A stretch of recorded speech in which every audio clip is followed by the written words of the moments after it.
지난주에는 내가 곧 길이요 진리요 생명이라는 말씀을 통하여서 이렇게 은혜를 나누었습니다. 내가 길이요 진리라는 것은 하나님 나라로 향하는 길이 굳게 닫혀 있었죠. 그래서 하나님 나라로 들어갈 수 있는 방법이 전혀 없었다는 거예요. 저희들이 구원받을 방법이 전혀 없었는데 예수님이 십자가를 통하여 그 길을 열어주셨죠. 그래서 예수님이 하나님 나라로 향하는 통로가 되셨다는 그런 뜻이라고 이렇게 말씀드렸어요. 이 의미는 아담과 하와의 죄로 인하여 생명나무로 향하는 길을 그룹들로 하여금 막고 있어서 생명나무 열매, 즉 복음의 말씀을 먹을 수 없었다는 그런 뜻인데, 이 길을 예수님이 십자가를 통하여 열어주심으로 생명나무 열매, 복음의 말씀을 먹고 영원한 생명을 얻을 수 있게 됐다는 그런 뜻이고, 또 예수님이 율법 속에 감추어진 복음을 십자가를 통하여 밝게 드러내 주셨죠. 그래서 그 복음의 말씀을 먹음으로 저와 여러분이 생명을 얻게 되었다는 그런 의미라고, 동일한 의미라고 이렇게 말씀드렸습니다. 이처럼 예수님이 십자가를 통하여 율법 속에 감추어진 복음을 밝게 드러내시고 또 하나님 나라로 향하는 그 길을 열어주셨는데도 모든 인류, 저와 여러분들을 포함한 모든 인류는 영적인 맹인들이라는 거예요. 그래서 무엇이 진리인지, 어디가 하나님 나라로 향하는 길인지 알지 못한다는 거예요. 그것을 하나님은 잘 알고 계시죠. 그래서 하나님은 저와 여러분들의 생명을 구원하기 위해서 누구를 보내주셔요? 성령을 보내주시는 거예요. 성령을 보내주셔서 저희들을 진리의 길로 인도하고 저희들을 하나님 나라로 안전하게 도착할 수 있도록, 아버지 앞에 설 수 있도록 누가 인도해 주시느냐? 성령님이 인도해 주신다라고 이렇게 말씀하고 있는 거예요. 성경은 그렇게 말씀하고 있어요. 구약에서도 그렇고 신약에서도 그렇고. 근데 그것을 모형과 그림자로 말씀하고 있기 때문에 우리는 그 뜻조차도 알지 못하고 있죠.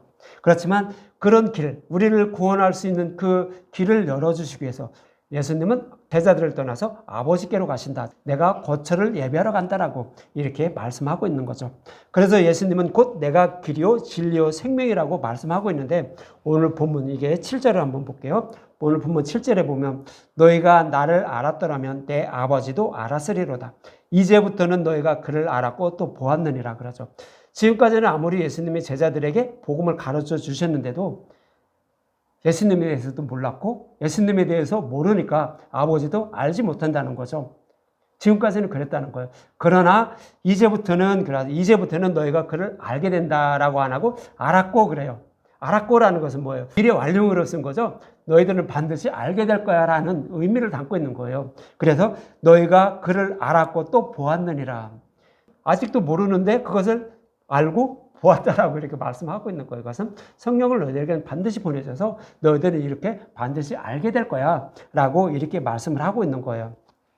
그래서 예수님이 죽으시고 부활하시면 성령님 오심으로 복음을 깨달아 믿게 되어 예수님에 대하여 알게 되고 또 아버지도 알게 될 거야 라는 의미로 너희가 그를 알았고 또 보았느니라. 그 앞에 이제부터는, 지금까지는 몰랐지만 이제부터는 이렇게 너희들은 알았다, 알게 될 거야 라고 이렇게 말씀을 하고 있는 거예요.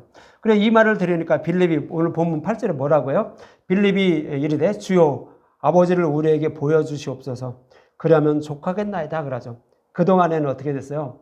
예수님이 누구죠? 하나님의 아버지예요. 예수님이 아버지인데도 이렇게 오셨는데도 육신의 몸으로 이렇게 오셔서 이렇게 다 보여주고 또 말씀으로도 아버지가 어떤 분인지 다 말씀해 주셨는데도 빌립은, 제자들은 그 아버지를 보지 못했다라고, 아버지가 누구지? 이렇게 의심을 하고 있는 거죠.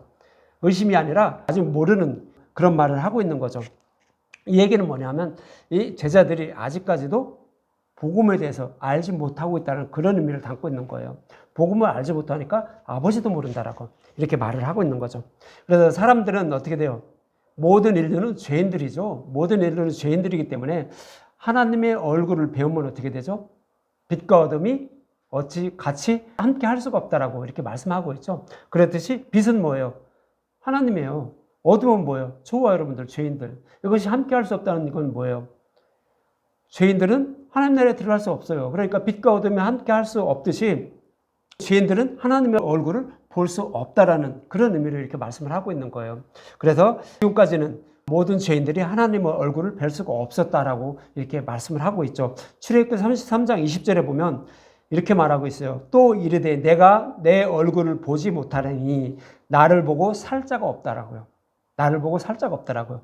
죄인들은 하나님의 얼굴, 죄가 없어진 그분을 볼 수가 없죠. 보게 되면 어떻게 되죠? 바로 우리는 불에 타 죽을 수밖에 없죠. 지옥불에 들어갈 수밖에 없다라는 거예요. 그렇기 때문에 죄인들은 하나님의 얼굴을 볼 수가 없었어요. 그래서 하나님의 얼굴을 드러내지 않고 이 죄인들을 구원하기 위해서 하나님이신 그분이 오셔서 얼굴을 보여주신 거예요. 그분이 누구예요? 예수님이 오신 거예요. 예수님이 오셔서 하나님이 이런 분이야, 이런 분이 하면서 계속 복음의 말씀에 대해서, 하나님에 대해서, 하나님이 저와 여러분 얼마나 사랑하고 계시는지 그것을 이렇게 전해주고 있었던 거예요. 그랬는데도 우리는 그 하나님에 대해서 우리를 모르고 있다라고 이렇게 예수님은 말씀을 하고 있는 거죠. 그래서 오늘 본문 구절이 이렇게 말하는 거예요. 예수께서 이르시되 빌립아 내가 이렇게 오래 너희와 함께 있으되 내가 나를 알지 못하느냐 나를 본 자는 아버지를 보았거늘 어찌하여 아버지를 보이라 하느냐 그러죠. 그렇죠. 하나님이신 그분이 육신의 몸을 입고 오셨어요. 죄인들이 볼 수 있는 그 형상으로 오셨다라고요. 그러면서 하나님이 어떤 분인지 복음의 말씀, 하나님이 어떤 분인지에 대해서 제자들에게 자세히 가르쳐 주었어요. 그랬는데도 하나님을 보여달라고 이렇게 했다라고 이렇게 예수님은 말씀하고 있는 거예요. 요한복음 10장 30절에 보면 예수님과 하나님이 하나라고 말씀하고 있죠. 나와 아버지는 하나이니라 하신대. 그렇죠. 하나님이 곧 예수님이고 예수님이 곧 하나님이에요. 우리는 좀 이해가 안 되죠. 하나님은 세 분이라고 하는데 우리는 그러면 따로따로 세 분이 있는 거를 이렇게 알고 있는데 그렇지 않다라는 거예요. 딱 한 분인데 우리가 알기 쉽게 설명하기 위해서 이거 세 분이라고 이렇게 말씀하고 있는 거예요. 그런데 이제 그 하나님을 보여주시는데도 자꾸 보여달라고 이렇게 말을 하고 있죠. 그리고 요한복음 1장 18절에 보면 이런 말씀하고 있어요.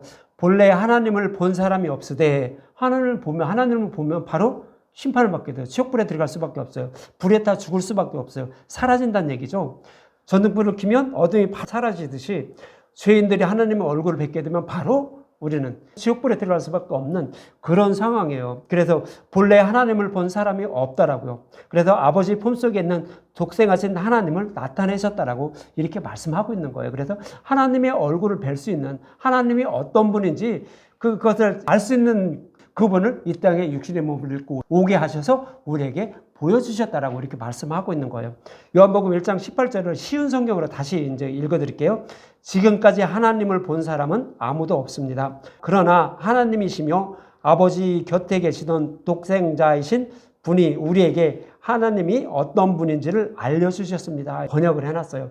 육신의 몸을 입고 오신 그분이 하나님이 어떤 분인지 우리에게 잘 알려주셨다라고 이렇게 말씀을 하고 있는 거예요. 그래서 하나님이신 그분이 육신의 몸을 입고 오셔서 복음의 말씀을 자세히 가르쳐 주시고 하나님은 이런 분이라고 이렇게 우리에게 잘 알려주셨다라고 이렇게 말씀을 하고 있는 거예요.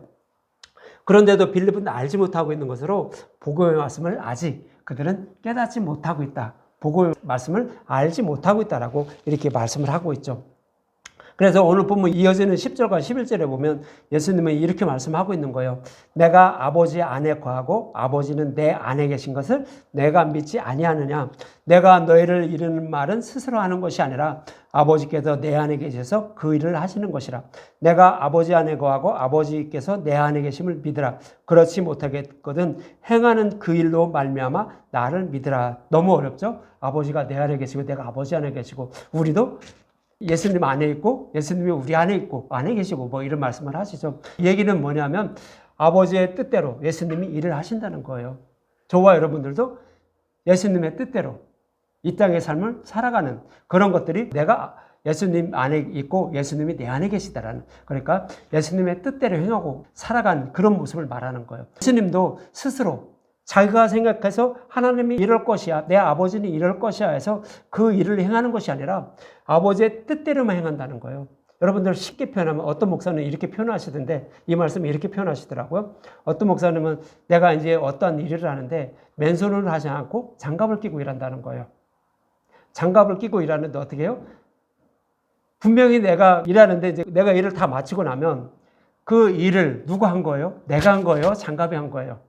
이렇게 설명하고 있더라고요. 이것은 누가 한 거라고요? 장갑이 한 게 아니라는 거예요. 장갑은 나예요. 내 안에 예수님이 계신 거예요. 그러면 예수님이 다 이 일을 행하셨다라고 이렇게 말씀하고 있는 거예요. 그 뜻이 뭐냐면 예수님의 뜻대로 내가 일을 행하고 있다라고, 이 땅의 삶을 살아가고 있다라는 그런 뜻인 거예요.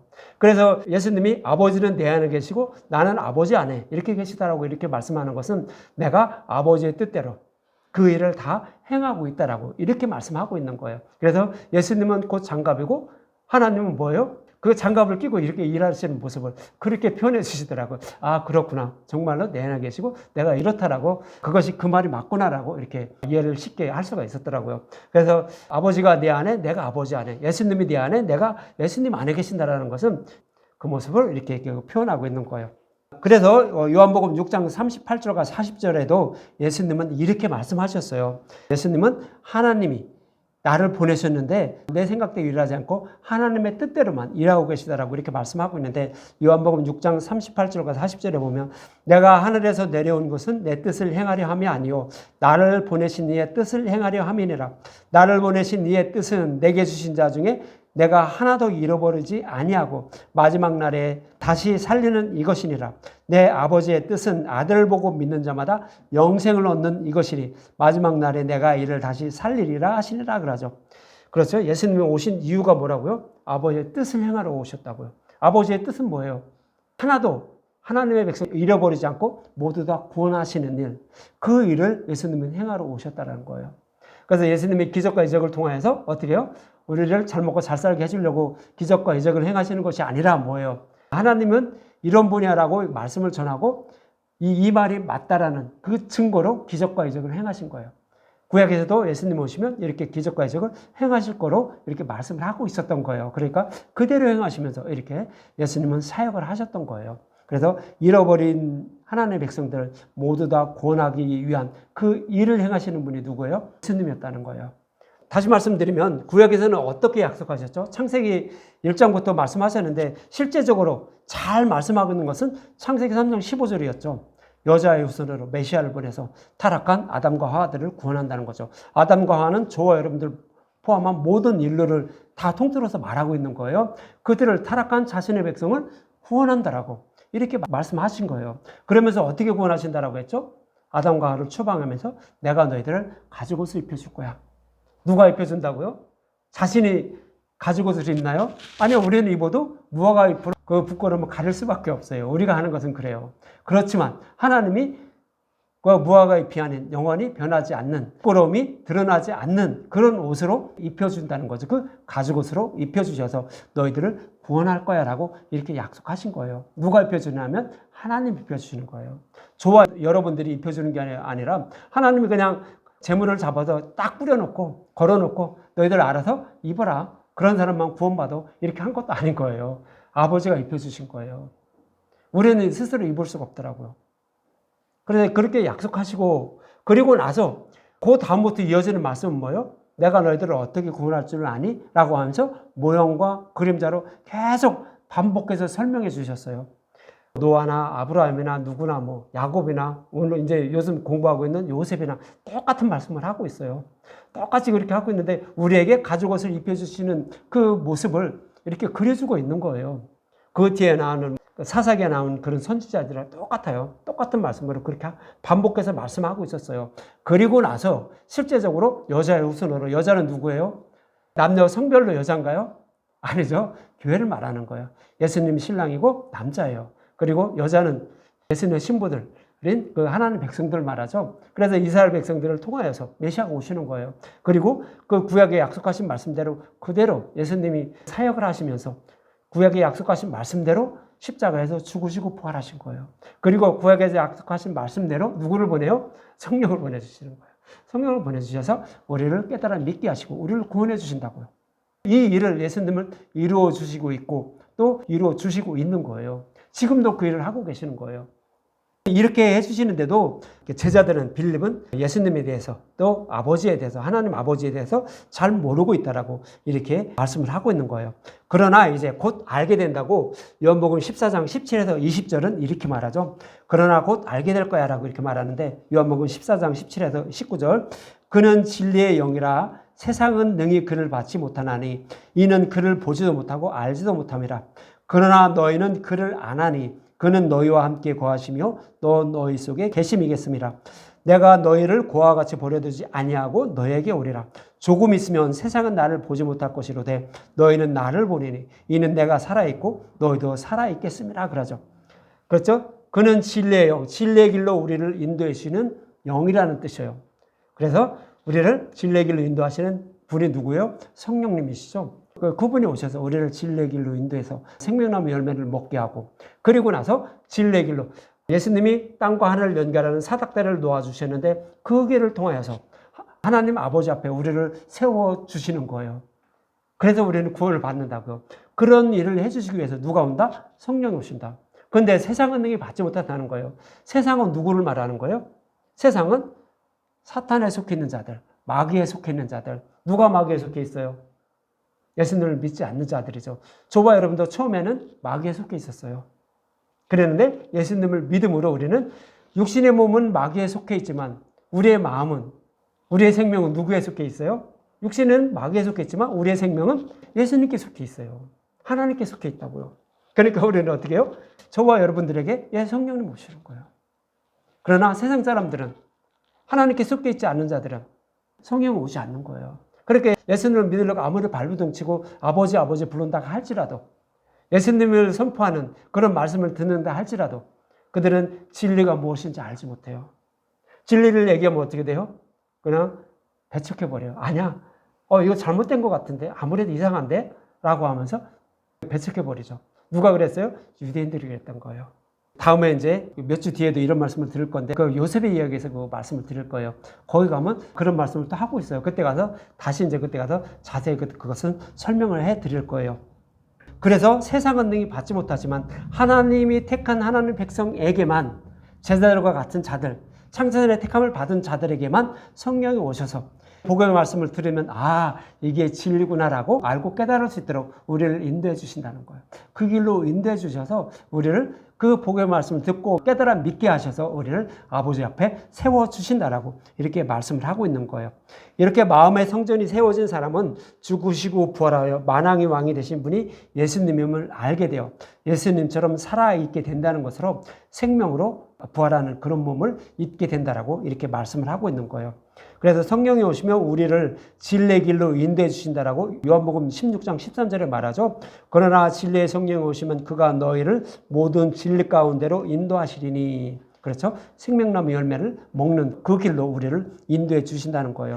그래서 그가 스스로 말하지 않고 오직 들은 것을 말하며 장래일을 너에게 알리시리라라고 하면서 우리를 진리의 길로 인도해서 하나님 앞에 세우는 그 일을 한다라고 이렇게 말씀을 하고 있는 거예요. 그러면서 요한복음 14장 26절에는 보혜사 곧 아버지께서 내 이름으로 보내실 성령 그가 너희에게 모든 것을 가르치고 내가 너희에게 말한 모든 것을 생각나게 하리라 이렇게 말하죠. 그래서 하나님의 종들은 뭐만 얘기하냐면 구원을 받는 방법, 이렇게 해야 구원받고 저렇게 해야 구원받는다 이런 방법도 해야 되겠지만 가장 저기한 것은 뭐냐면 성경의 말씀이 어떻게 약속하시고 어떻게 예수님 십자가를 통하여 이루어주셨는지 성경에는 모형과 그림자로 설명하고 있어요. 그래서 이것을 자세히 풀어서 전해주기만 하면 되는 거예요. 그것이 임무예요. 저와 여러분들도 똑같은 그런 의미를 가지고 있는 거예요. 이미 복음을 깨달은 자들은 예수님처럼 복음을 가르쳐줘야죠. 누구에게? 아직 예수님을 믿지 못하는 자들에게. 그리고 다른 복음을 따르는 자들에게. 아니야, 성경은 이래. 이렇게 말씀하고 있었잖아 라고 하면서 가르쳐주는 거예요. 그런 가르쳐주는 일도 하고 그다음에 그것을 말로 잘 설명하려고 해도 잘 이렇게 못하는 분들도 있죠. 그런 사람들은 어떻게 해요? 삶을 통하여서. 그것은 실제로 말은 못하지만 내 삶을 통하여서 하나님이 살아계심을 옆에서 알 수 있도록 그렇게 하는 거예요. 그런 삶을 살아가는 거예요. 근데 복음을 알고 깨닫게 되면 어떻게 된다고요? 그런 삶을 살아갈 수밖에 없다라는 거예요. 뭐 때문에 그럴까요? 만약 내가 이렇게 행동하면 저 사람이 나를 보고 넘어지겠지. 그러면 아버지 얼굴에 내가 몫이라고 있는 거겠지. 이런 생각이 자꾸 든다는 거죠. 그렇기 때문에 그런 삶을 다 살지 못해도 살려고 힘쓰고 애쓰며 살아간다는 거예요. 그것이 뭐예요?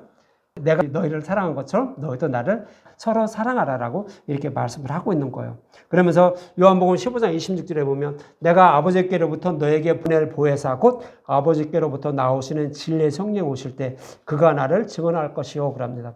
예수님에 대해서 이렇게 잘 가르쳐 준다라고 이렇게 말씀을 하고 있죠.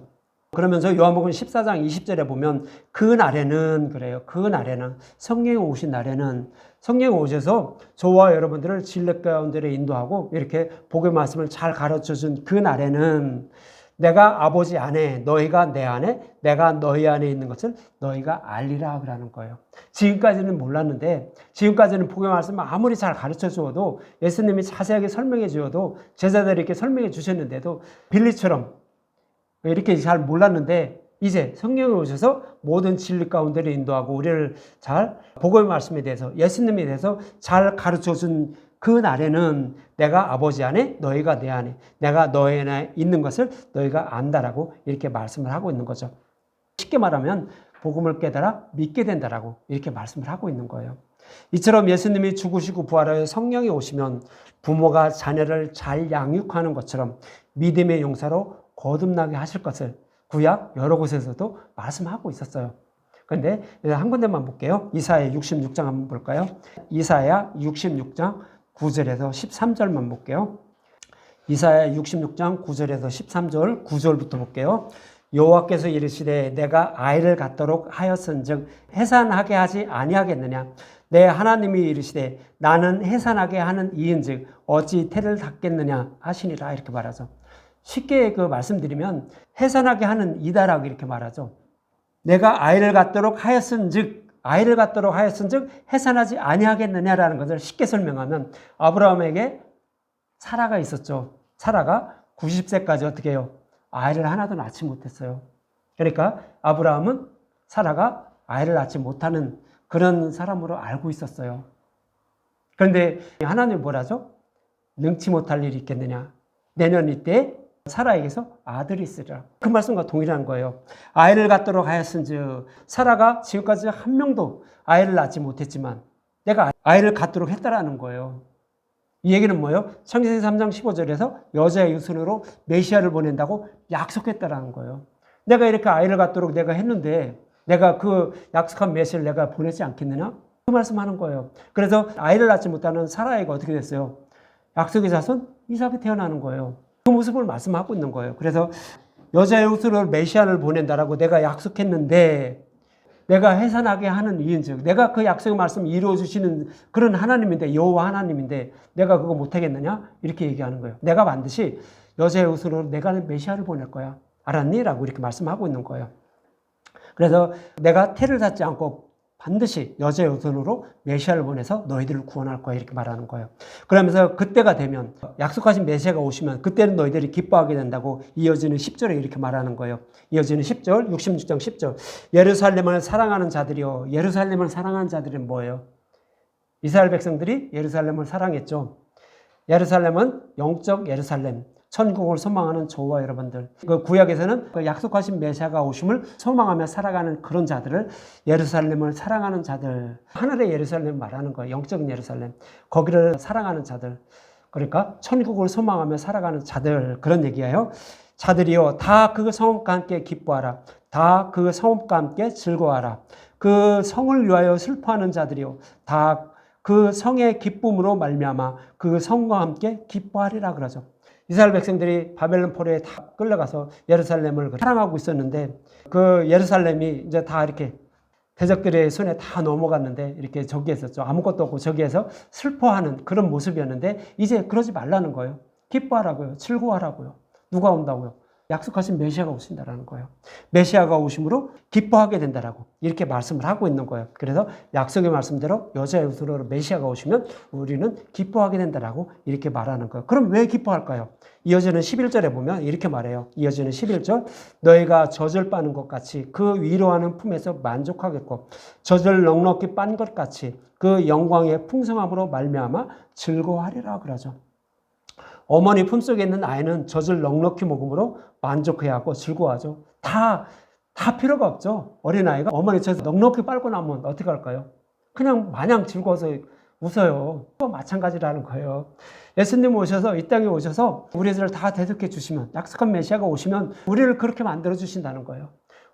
그 예수님은 어머니와 같은 분이라는 거예요. 그리고 우리는 그 하나님 백성들을, 택하신 백성들은 그 어머니가 낳은 자녀들과 같다라는 거예요. 그래서 그 예수님이 저와 여러분들에게 어머니가 그 자녀에게 젖을 넉넉히 물려주는 것처럼 그 예수님이 저와 여러분들을 위해서 복음의 말씀을 넉넉히 풍족하게 우리를 알고 깨닫게 만들어준다는 거예요. 넉넉히 먹음으로 만족해하고 즐거워하는 것처럼 저와 여러분들에게도 성령이 오셔서 복음의 말씀을 깨달아 믿게 하심으로 십자가의 영광의 풍성함으로 말미암아 만족하고 즐거워하게 된다라고 이렇게 하고 있는 거예요. 이런 의미로 말씀을 하고 있는 거예요. 예수님이 오시면 그냥 다 깨달아 믿나요? 아니죠. 우리는 영적인 맹인들이에요. 근데 맹인들인데 이제 우리의 눈과 귀를 열어주셔서 복음의 말씀을 보고 듣고 깨달아 믿게 만들어주신 일을 하는 분이 누구예요? 그것도 하나님이 다 하신다는 거예요. 십자가에서 복음의 말씀을 밝히 드러내 주셨는데도 우리는 그것을 먹을 수 없는 그런 자들이니까 이제 하나님이 그것을 다 먹여주신다는 거예요. 뭐처럼 어머니가 자기 자녀를 배고파하는 우는 그에게 풍족히 젖을 빨 수 있도록 이렇게 해주는 것처럼 그렇게 해주신다라고 이렇게 말씀을 하고 있는 거예요. 그러면서 이어지는 12절과 13절에 보면 또 이렇게 말씀하고 있죠. 여호와께서 이와 같이 말씀하시되 보라 내가 그에게 평강을 강같이 그에게 문나라의 영광을 넘치는 시내같이 주리니 너희가 그 성읍의 젖을 빨 것이며 성읍은 예수님을 상징적으로 표현하고 있는 거예요. 영적 예루살렘 성을 말하는 거니까 젖을 빨 것이며 너희가 옆에 안기며 그 무릎에서 놀 것이라. 그렇죠? 어머니 품에서 자녀가 이렇게 평안히 놀고 있는, 쉬고 있는 그런 모습을 이렇게 말씀을 하고 있는 거예요. 그러면 13절, 어머니가 자식을 위로함 같이 내가 너희를 위로할 것인즉 너희가 예루살렘에서 위로를 받으리라. 그렇죠? 저와 여러분들은 하나님이 이렇게 저와 여러분들을 잘 양육해 준다는 거예요. 복음의 말씀을 풍족히 먹여주시고 깨달아 믿게 해서 잘 믿음이 장성한 자로 만들어주신다라고 이렇게 말씀하고 있는 거예요. 뭐처럼 자기가 낳은 자녀를 어머니가 건강한 모습으로 잘 자랄 수 있도록 자기 품에서 잘 보호하고 건강하게 길러주는 것처럼 예수님이 저와 여러분들에게 오셔서 성령님이 저와 여러분들에게 오셔서 예수님 품에서 영적으로 건강한 자녀들로 성장할 수 있도록 이렇게 만들어주신다라고 이렇게 성경을 말씀하고 있어요. 여기뿐만 아니라 또 많아요. 많은데도 우리는 그것을 찾아 먹지 못하는데 이렇게 말씀을 하고 있는 거예요. 쉽게 말하면 성령이 오시면 저와 여러분들에게 진리의 길로 잘 인도해 주셔서 우리를 믿음의 장성한 그런 자들로 만들어줘서 우리를 구원해 주신다라고 이렇게 말씀을 하고 있는 거예요. 이렇게 해서 복음을 깨달아 믿은 자들은 이런 일을 하게 된다라고 오늘 본문 12절에 말씀하고 있는 거예요. 오늘 본문 12절에 보면 내가 진실로 진실로 너에게 이르노니 나를 믿는 자는 내가 하는 일을 그도 할 것이요 또한 그보다 큰 일도 하려니 이는 내가 아버지께로 감이라 그러죠. 예수님이 이 땅에 오셔서 하신 일이 뭐예요? 저와 여러분들에게 복음의 말씀을 자세히 가르쳐 주었어요. 물론 기적과 이적도 행하셨는데 그것은 복음의 말씀을 잘 가르쳐 주시며 이것이 사실임을 증거하기 위해서 기적과 이적을 행하신 거예요. 예수님이 메시아임을 증거하기 위해서. 그래서 예수님이 하신 일은 제자들에게 복음의 말씀을 자세히 가르쳐 준 거예요. 그랬는데 이제 지금까지는 제자들이 복음의 말씀을 잘 알지 못했어요. 그런데 성령이 오시면 이제 그가 오시면 어떻게 된다고요? 예수님이 행하신 일 그대로 하신다는 거예요. 복음의 말씀을 잘 가르쳐주는 주의 종들이 된다라고 이렇게 말씀을 하고 있는 거예요. 그러면서 이보다 내가 행한 일보다 더 큰 일을 행한다라고 하죠. 더 큰 일을 행한다는 거 뭐예요? 예수님이 이렇게 했으면 나는 예수님이 기적과 이적을 행하시니까 나도 이거 충분히 하고 예수님이 행하신 것보다 더 많이 할 거야라고 하면서 걸어서 뭐 하늘나라도 올라가나요? 그런 얘기가 아니죠. 예수님은 어떻게 해요? 예수님은 그 행하신 그에게서 약속하신 일만 우리에게 복음이 무엇인지만 알려주고 가셨어요. 그래 제자들에게 복음을 전하기 위해서 그것만 이렇게 알려주고 가셨는데 이제 제자들은 어떻게 한다고요? 거기를 그 범위를 떠나서 땅끝까지 복음을 전하는 그런 자들이 된다라는 의미로 이보다 더 큰 일을 할 것이다라고 이렇게 말씀을 하고 있는 거예요. 그래서 제자들은 땅끝까지 복음을 전하는 일을 하게 돼서 천하만민을 구원하는 그런 일을 하게 된다라고 이렇게 말씀을 하고 있는 거죠. 이렇게 땅끝까지 복음을 전해 잃어버린 양을 구원하기 위해서 필요한 모든 것은 어떻게 해요? 하나님께 구하라고요. 구하면 어떻게 한다고요? 하나님이 다 이루어주신다라고 이렇게 말하는 거예요. 그래서 오늘 보면 13절과 14절에 보면 너희가 내 이름으로 무엇을 구하든지 내가 행하리니 믿음에 이른 자는 구하는 게 뭘까요? 내가 원하는 거 구할까요? 믿음에 이른 자들은요, 내가 원하는 거 구하지 않아요. 물론 어렵고 힘들 때는 구하지만 그걸 주 목적으로 구하지 않는다고요. 잃어버린 영혼을 찾는 그 일을 위해서 구한다고요. 그래서 그것을 구하라고 이렇게 말하는 거예요. 그러면 내가 행하리니 이는 아버지로 하여금 아들로 말미암아 영광을 받으시게 하려 함이라. 내 이름으로 무엇이든지 내게 구하면 내가 행하리라 이렇게 말씀하고 있는 거예요. 복음을 전하는데 네가 부족한 거 있으면 말해. 그러면 내가 다 해줄게라는 이런 거예요. 이것은 그 세상적인 물질이나 뭐 이런 것이 아니라 다른 여건들, 그 다음에 복음의 말씀이 무엇인지 모를 때 이것을 깨달아 믿게 한다는 거예요. 저도 말씀을 전하면서 잘 생각이 안 나고 다른 목사님 들어도 다른 목사님들 잘 설명을 해요. 저도 다른 목사님들 안 듣는 거 아니에요. 많이 들어요. 많이 듣는데 왜 듣느냐 하면은 제가 전하고자 하는 말씀을 전하려고 할 때, 준비를 할 때 잘 생각이 안 나요. 이것은 그 뜻이 아닌데 라고 하면서 다른 목사님 말씀을 들으면서 힌트를 얻으려고 해요. 그런데도 못 찾을 때가 있어요. 그러면 언제 떠오를까요? 제가 회사에서 일하면서 혼자 일하죠. 일을 하면서도 손을 움직이고 저기 하면서 머릿속은 말씀만 생각을 해요. 그러면서 그때 떠오르든지 또 두 번째는 어디서 떠오를까요? 화장실 갔을 때. 죄송해요. 제가 그 회사 일을 할 때도요. 정말로 안 풀리는데 이것을 어떻게 해결하지 할 때 화장실 딱 가서 앉아있으면 딱 떠올라요. 근데 이거 성경 말씀도요. 그때 가서 하면 딱 떠오르더라고요. 죄송해요. 이런 말씀 드려서 이렇게 저기 안 풀리는 것도 준비해서 저기를 이렇게 해드립니다. 그래서 주님은 복음을 전하는 일에 잘 안 될 때는 주님께 구하라는 거예요. 구하면 하나님이 다 그 일을 이렇게 풀어주신다라고, 다 주신다라고 이렇게 말씀을 하고 있는 거예요.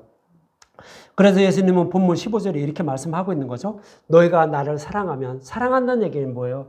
예수님을 사랑한다는 건 뭐예요? 내가 예수님 사랑해야 내 마음으로 살아가는 걸까요? 마음으로 사랑해야 하는 건데 예수님을 믿으면 그 얘기예요. 네가 복음의 말씀을 깨달았으면, 그런 뜻이 너희가 나를 사랑하면이라는 거예요. 너희가 정말로 복음의 말씀을, 진리의 말씀을 알게 되면 나의 계명을 지킨다가 아니라 지키리라.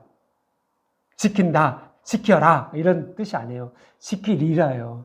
내가 정말로 나를 사랑하는 자들이면 나의 계명을 지킬 거야. 서로 사랑하는 그런 삶을 살아갈 거야 라는 그런 뜻이에요. 다시 말씀드리면 서로에게 복음의 말씀을 자세히 가르쳐주는 그런 삶을 살아가게 된다는 거예요. 그 복음을 전하는 임무를 가진 자들은 진리의 말씀만 전하려고 힘쓰고 애쓸 것이고요. 그리고 그렇지 않은 사람들은 우리의 삶을 통하여서, 말로는 전하지 못하지만 나의 삶을 통하여서, 지금까지 내가 이렇게 살았는데 조금이라도 내가 이렇게 살면 안 되지라고 하면서 그걸 고쳐나간다는 거예요. 그것이 나의 계명을 지키리라라는 그런 뜻이에요. 나를 사랑하면 나의 계명을 지키리라라고 이렇게 말씀을 하고 있는 거예요. 이처럼 예수님이 잃어버린 하나님의 양들을 구원하기 위한 모든 여건을 마련하기 위하여 죽으시고 부활 승천한다는 그 말씀이 뭐예요? 내가 거처를 예비하면, 이런 말씀이죠. 그래서 예수님이 가르쳐 주신 복음의 말씀을 서로에게 전하라는 뜻으로 서로 사랑하라 이렇게 말씀하고 있는 거예요. 성령이 오시면 복음의 말씀을 깨달아 믿게 될 거야. 그러니까 서로 사랑해라고 말하는 거예요. 서로 사랑하라는 뜻은 뭐예요? 복음의 말씀을 전해주라는 거죠. 복음의 말씀을 전하는 임무가 저와 여러분들이 이 땅에 살아가는 임무예요. 더 이상 없어요. 그것이 이제 복음의 말씀을 전하면 성령이 오시죠. 택한 백성들에게 성령이 오셔요. 그래서 복음의 말씀을 깨달아 믿게 해서 진리의 길로 인도해서 그들을 구원해 주시는 거예요. 그런데 진리의 말씀을 다 알아야 될까요? 아니요. 사람 따라 믿음의 분량이 틀려요. 복음을 전하는 사람들은 성경의 말씀을 많이 알아야 돼요. 그래야 전할 수 있기 때문에. 근데 그냥 구원받을 만한 그런 믿음만 갖고 있는 사람은 조금만 알아도 돼요. 예수님 십자가에서 나를 위해서 피 흘려 죽으셨구나. 그 마음, 그거 하나만 가져도 구원받는 사람도 있어요. 다른 거 몰라도요. 그런 삶을 살아가게 된다라고 이렇게 말씀을 하고 있는 거예요. 그래서 거처를 예비하신 후에 보내서 성령이 오셔서 전해드린 복음의 말씀을 깨달아 믿게 하여 구원하기 위해서 너희들은 서로 사랑하라라고 이렇게 말씀해 주고 있는 것입니다. 그래서 성령이 오셔서 복음의 말씀을 깨달은 사람은 서로 사랑하며 살아갈 수밖에 없다라고 이렇게 말하는 것이 너희가 나를 사랑하면 나의 계명을 지키리라 이렇게 말씀을 하고 있는 거예요. 다시 말씀드리면 예수님을 믿는, 복음의 말씀을 믿는 자들이면 여러 가지 삶을 통하여 내 말 한마디, 행동 하나 이런 것을 통하여서 하나님 나라를 위한 그런 삶을 살아가는 그런 자들이 된다라고 이렇게 말씀을 하고 있는 거예요. 저와 여러분도 예수님의 계명을 지키는 분들이 되셔서 예수님을 사랑하는, 그리고 서로 사랑하는 분들이 되시기 바랍니다.